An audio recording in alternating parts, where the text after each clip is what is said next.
O pastor falou, eu falei, ué, quem vai pregar hoje? Ele falou, é você. Eu falei, opa, não tava. Aí eu falei assim, bom, então, já que sou eu pedi para ele, né?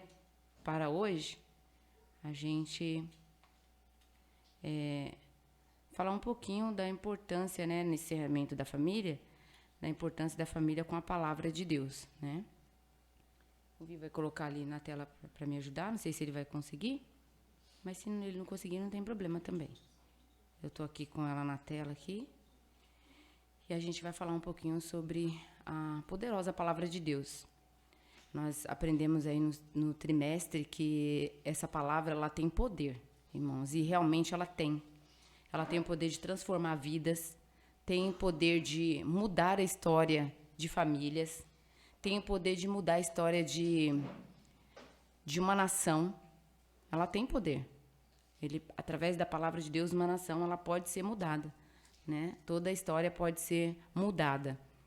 Então, que você possa crer nisso e que você possa confiar na palavra do Senhor, se deleitar na palavra de Deus, fazer uso dela, praticar, né? Ouvir e praticar. Não adianta só você ouvir, porque a Bíblia fala que a fé ela vem pelo ouvir, e é o ouvir da palavra de Deus. Mas nós temos que ouvir e colocar em prática. Quando nós ouvimos algo, a gente geralmente colocamos em prática, né? Às vezes a gente só escuta e passa ali daquele jeito abatido e fica por isso mesmo. Então é muito importante isso, né? Nós vimos um exemplo agora, né, da irmã Mônica, que está aí, né, conduzindo, tentando, com muita luta, muita dificuldade, conduzir o pequeno, né? O Davi William, para gostar da palavra de Deus, para tentar falar o versículo. Não tem problema que ele chega aqui, ele se intimida, mas está ali na memória dele. Ele tem ali gravado. E mesmo que ele fala só uma palavrinha, mesmo que ele fala assim, Senhor, só Senhor, não tem problema. Ele já está proferindo o nome de Deus, já está tendo conhecimento, reconhecendo, né, a palavra de Deus. Então, é muito importante. Esses dias, vou até pedir permissão dela, mas eu vou citar, né, a irmã Dani, ela relatou um fato que estava acontecendo, né, na casa dela com a Naila. A Naila não estava querendo dormir, estava assim, não estava dormindo bem, né? E aí a irmã Dani começou a orar com ela, juntamente com ela, né? E ela falou que melhorou, não é verdade? Que ela já conseguiu ter um soninho dela, um sono reparador, porque ela estava agitada, né? E eu falei para a irmã Dani também, que uma das nossas irmãs, que é a irmã Rebeca, também relatou isso acerca da Alícia. Falou que a Alícia estava muito irritada, estava muito nervosa, chorando, como se tivesse, assim, os antigos falavam assim, assombrada, né? Como tivesse, assim, com medo de alguma coisa. E aí ela pediu oração e começou a praticar também a oração, e eu acredito, não conversei com ela mais sobre esse assunto, mas que ela já está um pouco mais calma, né? Então, a oração tem poder, a palavra de Deus tem poder, né? A oração, ela é importante, as práticas cristãs são importantes na nossa vida, e como cristão nós precisamos praticar, né? Então, eu falei com o pastor que eu iria fazer hoje um panorama da Escola Bíblica Dominical. Eu até dei uma sugestão para ele, falei, seria muito bom se toda a igreja estudasse junto esse trimestre, porque são 3 meses de longa caminhada em que o tema ele é muito propício. Todos os temas são importantes, todos, mas esse aqui, na verdade, desde o primeiro, o segundo até agora, que é tudo uma ligação, ele está trabalhando muito com a temática dos dias atuais. Então, eu sugeri a ele, né? Não sei se ele vai fazer isso, mas falei, é muito importante. Porque toda a igreja precisava estudar junto esses temas, porque é de grande importância, né, para a nossa firmeza.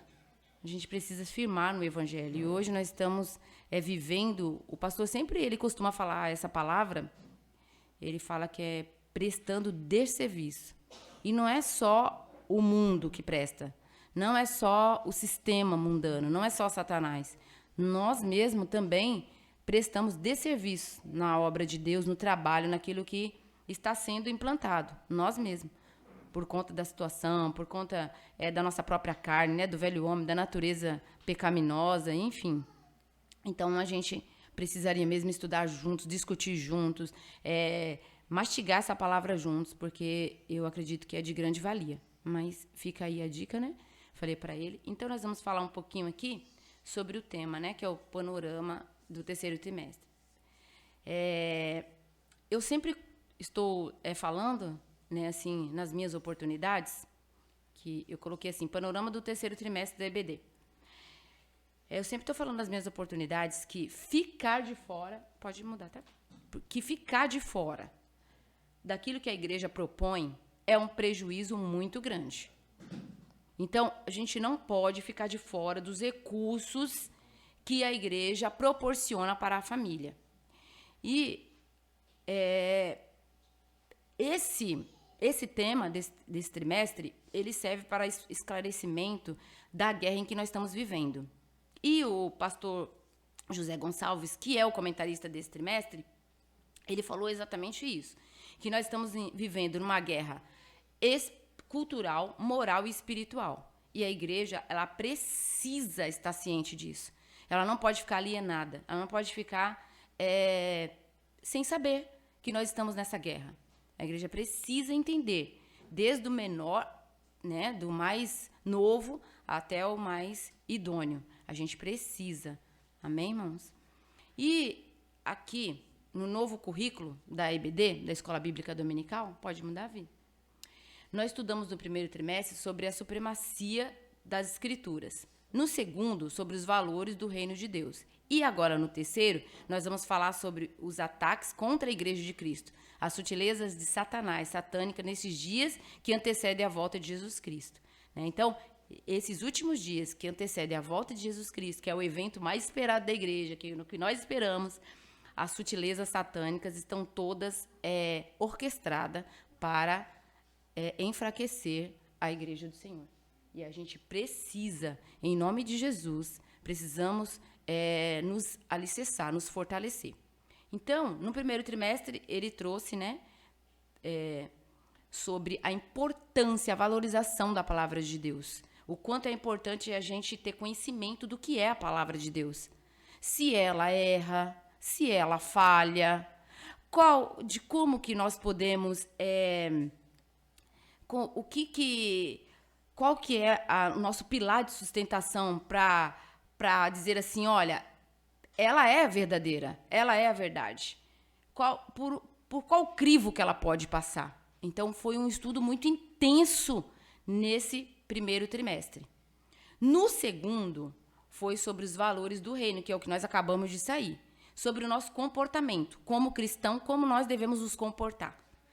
Quais são os exemplos que Cristo deixou por nós através do Sermão do Monte ou da montanha, que nós precisamos praticar, que Jesus Cristo praticou. Então, foi um estudo também muito intenso no período de 3 meses sobre o nosso comportamento. E foi muito interessante porque tratou assim, quando a gente fala em valores do reino, quando a gente fala sobre a parábola do Sermão da Montanha, a gente não pensa que o comentarista, por exemplo, vai colocar um tema que fala sobre para a gente ter cuidado até com as nossas opiniões. Olha que interessante, até com o que a gente vai proferir, que a gente vai opinar. Opinar tanto na vida de alguém, quanto na obra de Deus, né? Quanto no meio, no trabalho, onde a gente convive. Como, gente, assim, é tremendo, porque quando a gente estuda o Sermão do Monte, a gente olha lá as beatitudes, as bem-aventuranças, bem-aventurados são, ou felizes são aqueles, a só pensa assim, porque choro, então vou ser consolado. Porque tô oprimido, então a gente só pensa assim. Mas abordou temas, assim, muito importantes, né? Quem estudou, a irmã Mônica que estudou, a irmã Solange pegou também uma parte aí que ela pôde. Então, o primeiro trimestre tratou disso, né? Da valorização, que todo cristão deve o quê? Amar a palavra de Deus, obedecer a palavra de Deus, ter plena convicção, saber identificar elementos que provam a veracidade da palavra de Deus. E, irmãos, eu fiz questão, porque tem irmãos que não são atentos a isso. E tem alguns que meio birrentinhos, né? São meio birrentinhos. São. que faz até assim, ó, meio com ombro igual criança quando faz, quando nós tratamos da biografia de comentarista como esses pastores. Irmãos, é intenso, é árduo o trabalho. Você pensa que não é fácil. Às vezes nós pensamos que é fácil vir aqui e trazer a palavra de Deus. Não é fácil, por quê? Primeiro, porque nós não estamos lutando contra a carne. Primeiro, não estamos lutando contra a carne. Segundo, que a responsabilidade é muito grande, porque é a palavra de Deus. Terceiro, porque o que a gente fala aqui é muito perigoso. A gente pode, de repente, trazer aqui uma heresia. E a heresia, ela vem pela palavra de Deus. Não tem de onde. Ela sai da palavra de Deus. Você pega lá um tema, um versículo, e aí aquilo pode se transformar numa heresia, em um ensino que não provém do Senhor. Então, Vi, pode mudar? Eu fiz questão de trazer a biografia do pastor que foi o comentarista desse primeiro trimestre de 2022, que foi a supremacia da Escritura, a valorização da palavra de Deus. Ele é um pastor líder da Assembleia de Deus na missão do Distrito Federal.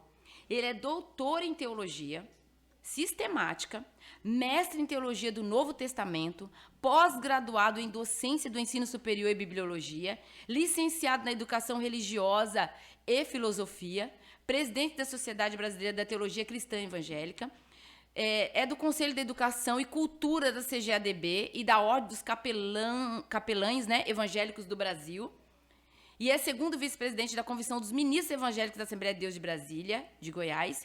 E, além de tudo, ele é o diretor-geral do Instituto Brasileiro de Teologia e Ciências Humanas. Agora você veja o empenho de um homem como esse para poder se preparar e trazer um tema que vai abençoar tanto a igreja, que vai direcionar as nossas almas, que vai colocar a gente no caminho, que vai nos ajudar a fazer defesa da nossa fé, a defender, porque muitos dizem assim, a Bíblia é um livro, contém a palavra de Deus.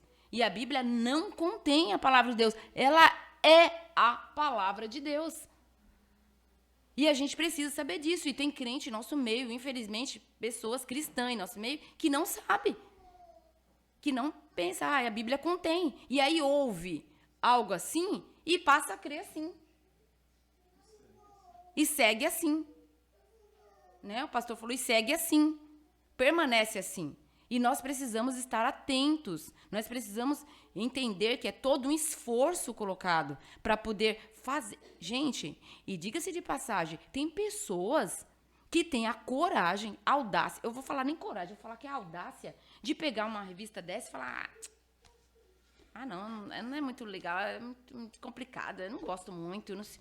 Como pode? Olha o esforço. Olha o que é para você escrever um texto, para você escrever uma frase. Estou falando para escrever uma frase bem colocada, você lá, e não plagiar, você colocar lá, através do seu estudo. Gente, é muito difícil, porque só ir lá copiar ou reproduzir como um papagaio, aí tudo bem. Mas e você ir lá estudar e formar conceitos daquilo que você estudou? Através daquilo que você estudou. Não é fácil. Pergunta para a irmã Joyce se é fácil vir aqui na frente ministrar. Uma vez, maravilha. Segunda vez, muito bom. Terceira vez, você já começa a falar, meu Deus, e agora o que eu falo? Senhor, meu Deus, o que eu vou falar hoje? Será que eu já falei aquilo? Será que eu já falei isso? Você começa a ficar preocupado no que você vai trazer de novo. Então, não é fácil. Então, eu fiz questão de trazer para os irmãos passarem a dar valor, porque essas pessoas, elas se esforçam, elas estudam. Não é fácil. A gente vê como que é lá na teologia, né? Tem dia que ela chega e fala assim, meu Deus do céu, estudei, não sei nada. Não é possível. Aí eu falo, meu Deus, como assim? Não sei, não consigo. E é assim, dá um branco na gente. Aí fala, por não tirou 10, tira 9, por causa de uma coisinha, uma palavra. Então, não é fácil.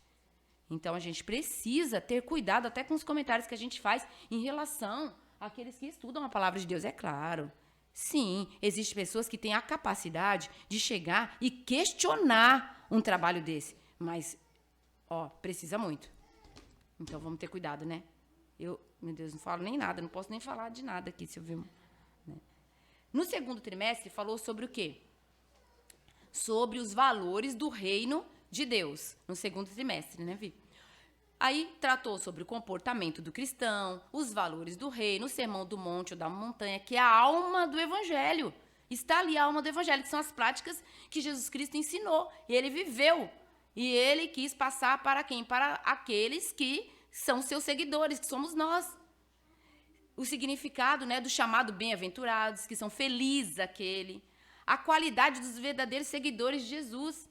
Existe qualidade, existe beatitudes naquele que segue a Jesus. Nós temos qualidades. E se nós não temos, nós precisamos buscar, porque nós precisamos ter.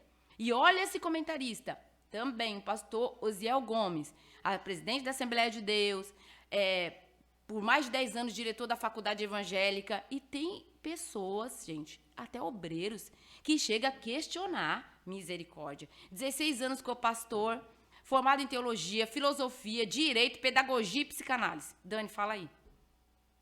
Para fazer uma pós-graduação, quanto que soa, que chora, que pede trabalho, que não sei o quê, que volta lá, que não sei o quê. E aí é muito difícil. Não é? Complicado. Imagine você chegar nessa formação. E ainda tem gente que pega uma revista como a do segundo trimestre, os valores do reino de Deus, e ainda questiona, e ainda acha que é uma fadiga, que é um cansaço só estudar, não valoriza. Irmãos, misericórdia, é muito trabalho. É muito trabalho para você confeccionar. Pensa, eu tenho curiosidade de saber, o pastor Deb pode ajudar, porque ele tem contato com alguns, quanto tempo que leva para eles poder confeccionar um livro desse? É muita pesquisa, tem biografias, é muita coisa, né? E ele é pós-graduado também em docência do ensino superior e lecionou grego e hebraico no Seminário Batista e presidido pela Missão Evangélica Doxa. Então, olha só, para dizer, né, como a gente fala, o naipe do homem. Estuda, rala, não é fácil. Quem está aí estudando, fazendo faculdade, fazendo um curso, sabe o quanto é difícil. O quanto é difícil você entregar no tempo, você tem cobrança, você tem as demandas diárias do seu dia a dia, você é um pai de família, uma mãe de família, você tem que atuar como esposa, como filha, como tia, como avó, como tanta coisa. E agora imagine o quanto de trabalho, o quanto de demanda, vem saúde, o quanto lutas, as retaliações, porque o inimigo não fica contente, porque a gente sofre. Veja aqui os irmãos. Vai começar um evento, a gente já começa a clamar, Senhor, em nome de Jesus. Ontem já estava 3 horas da manhã orando, Deus, em nome de Jesus, proteja, porque nós saímos de um evento agora, que é o mês da família. Olha quantas coisas a gente teve. Olha as famílias sendo pressionadas. Olha a família do nosso evangelista irmão União sendo pressionada. Ali, toda hora, estava cativo de ameaças. Olha que luta passamos o mês. Né? Numa luta, pensando toda hora. O telefone tocava, eu falava, sangue de Jesus tem poder. Quando eu ouvia a voz dela, eu falava, Senhor, em nome de Jesus, me ajuda a identificar essa voz agora, porque ficava com medo de uma notícia. Às vezes, o pastor estava lá no calor do trabalho dele, e quando eu citava o nome, né, as várias ligações diárias e semanais, e o pastor já falava, eu já percebia que ele já vinha naquela tensão.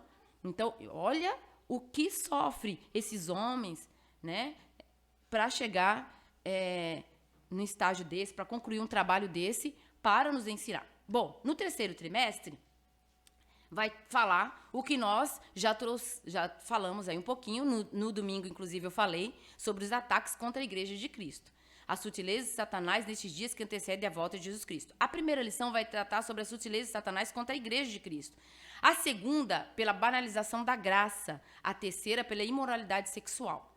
A quarta, pela sutileza da normalização do divórcio. A quinta, materialismo e do ateísmo. A sexta, ideologias contrárias à família. A sétima, sutileza da relativação da Bíblia. A oitava, enfraquecimento da identidade pentecostal. A nona, sutileza do movimento dos desigrejados, irmãos. Misericórdia. A 10ª conta a prática da mordomia cristã. A 11ª, a sutileza das mídias sociais. 12ª, a espiritualidade holística. E a 13ª, resistindo às sutilezas de Satanás. Nós vamos falar um pouquinho de cada uma delas. Opa!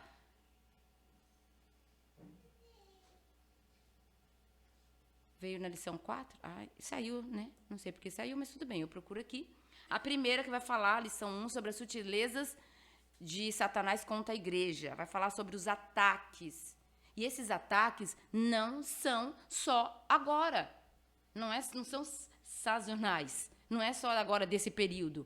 Já vem desde a fundação do mundo, quando Cristo, lá em Mateus 16, 18, quem puder me ajudar, por favor, e abrindo para a gente fazer algumas leituras rápidas, ele disse que ele iria fundar a igreja e que a porta do inferno não iria prevalecer contra ela. E então Deus já estava falando assim, olha, a igreja vai ser fundamentada e vai ter ataques, mas as portas do inferno não vão prevalecer. É isso mesmo, Joyce?